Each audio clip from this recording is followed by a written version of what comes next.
The other message you're spreading is the importance of face-to-face.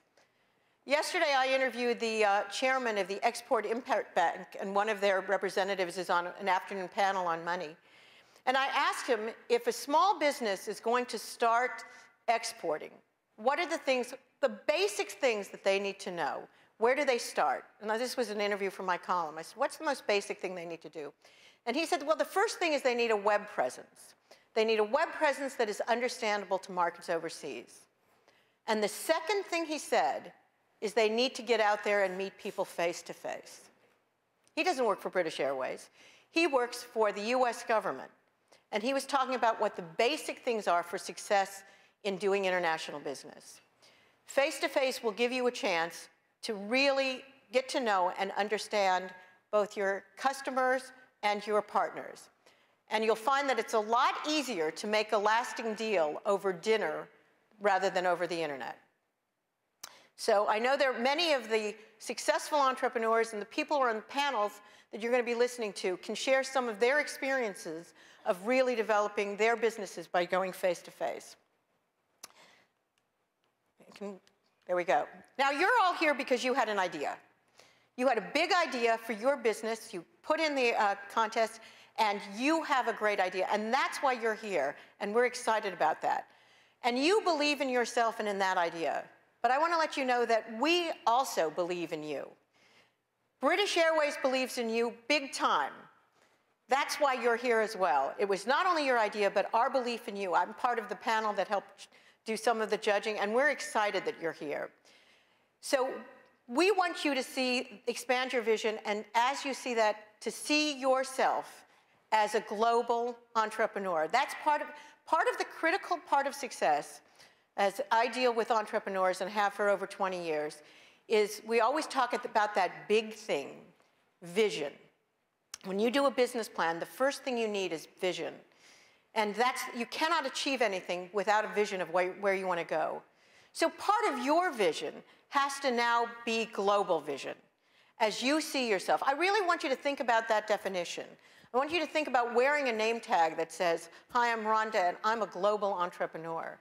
That my business is not just a lawn care business in the Chicago area, or a small dress shop in Detroit, or a furniture company in North Carolina, but I'm now seeing myself as a citizen of the world in terms of how I do business, and a global entrepreneur, because that vision is so critical.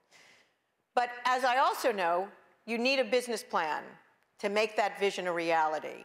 And that is critical for turning your dreams where you want to go into success. And that's what today is about.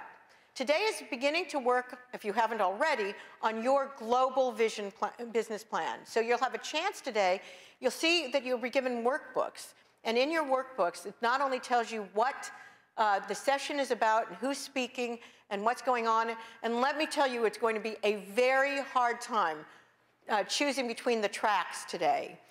Every single thing, as we were planning this day and planning what was going on, it was like, but I want to go to that one, and I want to go to that one. All the more reason for you to be networking and talking between meetings and on the plane and making lifelong friends. But you'll also find in your workbooks opportunities to actually start working on your plan. This is a working session. You will have a chance to really start planning and solving some of your problems, dealing with some of your issues and challenges as you work through the day. So take advantage of that in your workbook to start filling that out. It's meant to be something you'll keep and be the beginning of your business plan. I want to challenge you, though, as you're thinking today, because many of you are looking out there for resources. I want you to start thinking about what opportunities are out there. And first, particularly with sales. Because going back to that exports and our goal of doubling our exports by 2014, it does mean we have to be thinking about sales. So as you're going out there, as you're networking with each other, as you're sharing your own resources and knowledge among each other, think about what new markets you can be serving, what you can be reaching. And not only what products you might be exporting, but whether there are services or knowledge you can be exporting. Another statistic is actually that we have in our balance of trade, we export more services than we bring in. So service is an area where people want American knowledge and American know-how, and that is something that we can also be exporting. So start to think about whether there's ways for you to not only be bringing a product there, but even if you're not in a product business, be exporting that as well. Okay. And remember, you don't have to go it all alone. There are lots of resources out there, and you can enter into partnerships. Just as I said that I sell my books in 30 countries, I don't sell my books in 30 countries. I have partners who do that. I have publishers. We've licensed it. There are distributors. There are various other ways. So as you think about growing your business, really think about ways that you can enter into some of these kinds of partnerships to reach other markets, to serve other markets, and finding also potentially joint ventures or investors. You know, there's a lot of people with money who are outside of the United States, and they may be interested in having a piece of this market or helping you bring your knowledge, your expertise, your products to their market. So all of this is about your vision and seeing your vision more widely as to what the opportunities are out there for you. Here's another number. 58% of businesses that export in the United States export to only one country. So if you're right now thinking about where you're going to go and you're thinking about creating a customer in one country, let's say Russia, also think about what other countries share similarities with that country. Same language, same market patterns, purchasing patterns, demographics, other kinds of things that might make them a likely target. Because if you're going to go halfway around the world for one customer or one country, you may as well be able to find others as well. So think about that. And if you're exporting to Mexico, you know, one of our large trading partners, then perhaps Central America is another place. By looking and expanding it and taking a look at where else you might find targets for your products, that's an easy way to expand your market. So those of you who are already in a market, as you go through these next 3 days, think about what other markets share similarities with that might be able to be another target for you. Okay, as you're out there, you know, you're going to be looking for more than markets. You're going to be looking for opportunities for your operations. And as you know, there's plenty of things that you can be looking for out there. And I think even one of our success stories from last year is finding a lot of his sources from overseas and various different places, just as I have. We now have a designer, I think, that's done some of our work in Russia and various different ways. Of course, there are obstacles. Nothing comes easy. Entrepreneurs know that. But for many people who are entrepreneurs, an obstacle just means it's an opportunity to learn, to grow, and to be challenged.